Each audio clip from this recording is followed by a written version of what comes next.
Okay guys, hari ni kita dah mendarat combo Blue Core HLY untuk LC V8. So, untuk combo ni, kita bagi cover set Blue Core HLY. Fitting dia memang cun. Lepas tu, dia ada stiker cover untuk stripe korang. Cover set dah dapat. Ni, saya add on sekali spoiler colour hitam. Baru kena dengan cover set ni.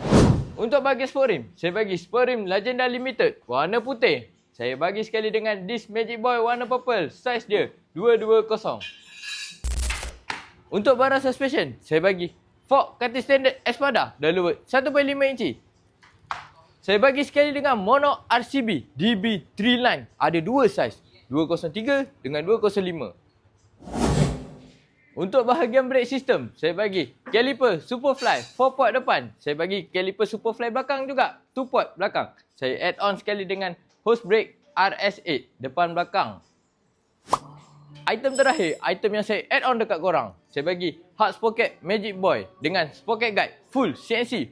Sprocket guide warna purple. Saya bagi sekali dengan chain adjuster warna purple by Race Boy. Last sekali saya bagi step udang color purple. Luncur. Untuk combo ni, berapa saya nak bagi kat korang? Saya bagi dengan harga RM3,899. Siap pemasangan, siap post. Sabah, Sarawak, tak ada masalah. Okey?